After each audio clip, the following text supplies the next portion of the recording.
ஆண்டவராகிய இயேசு கிறிஸ்துவின் எனதான நாமத்தினால் இந்த காலை நேரத்தில் எனக்கு அன்பானது என்னுடைய பிள்ளைகளே, உங்களை ஒவ்வொருவரையும் அன்போடு கூட வாழ்த்தி ஆசிர்வதிக்கின்றேன். எனக்கு அன்பானது என்னுடைய பிள்ளைகளே, வானத்தையும் பூமியும் படைத்த சர்வ வல்லமையுள்ள தேவனை நம்பி அவரை சார்ந்து வாழ்ந்து கொண்டிருக்கிற உங்களை பார்த்து இந்த காலை நேரத்தில் சொல்லுகின்றார், மகனே மகளே, நான் உன்னை மறப்பதில்லை என்று சொல்லி. அன்பு சகோதரனே, அன்பு சகோதரியே, ஆண்டவர் என்னை மறந்து போய்விட்டாரோ? இவ்வளோ பெரிய போராட்டத்தில், இவ்வளோ பெரிய நெருக்கத்துக்கு மத்தியில் வாழ்ந்து கொண்டு இருக்கிறேனே என்று சொல்லி எண்ணிக்கொண்டு இருக்கிறீர்களா? ஒரு நாள் அவர் உங்களை மறக்க மாட்டார். நிச்சயமாய் அவர் உங்களை ஆசீர்வதிப்பார். இப்படிப்பட்ட இந்த நெருக்கத்தின் சூழ்நிலையிலிருந்து ஆண்டவர் உங்களை வெளியில் தூக்கி எடுத்து அவர் உங்களை மேன்மைப்படுத்துவார். தகப்பனே, இந்த காலை நேரத்தில் உம்முடைய பிள்ளைகள் ஒவ்வொருவரையும் மனதார ஆசிர்வதித்து ஜெபிக்கிறேன் அப்பா. மனிதர்கள் மறக்கலாம், ஆனால் ஒருபோதும் நீர் உம்முடைய பிள்ளைகளை மறக்க மாட்டீர். அதற்காக உமக்கு ஸ்தோத்திரம்.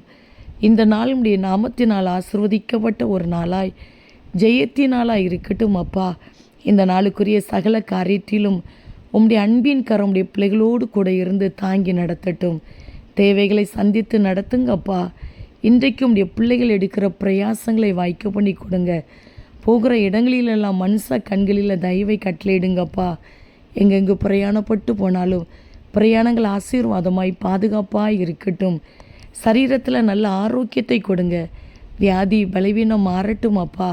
இவர்களுடைய வாழ்க்கைக்கு விரோதமாய் இவர்களை குறிவைத்து தாக்கி கொண்டிருக்கிற சத்துருவின் கிரியைகள், மனுஷிக வல்லமைகள் செயலற்று போகட்டும். இவர்களுடைய எல்கை முழுவதிலும் நன்மைகள் சூழ்ந்து கொள்ளட்டும் அப்பா. தீமையை தீங்க உம்முடைய நாமத்தில் வெளியே எடுத்து போட்டு ஜெபிக்கிறேன். உம்முடைய ஆசீர்வாதத்தை உம்முடைய பிள்ளைகள் அனுபவிக்கட்டும்.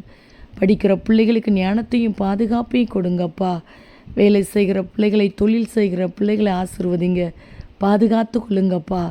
மனதார இவர்களை ஆசீர்வதித்து ஜெபிக்கிறேன்.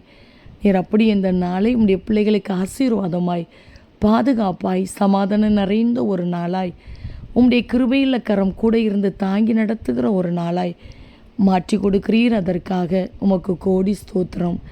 இயேசு கிறிஸ்துவின் நாமத்தில் ஜெபிக்கிறோம் ஜீவனுள்ள நல்ல பிதாவே, ஆமேன் ஆமேன். அன்பு தேவ பிள்ளைகளே, ஆண்டவர் ஒருபோதும் உங்களை மறக்க மாட்டார். நிச்சயமாய் அவர் உங்களை ஆசீர்வதிக்கிறார். ஆமேன்.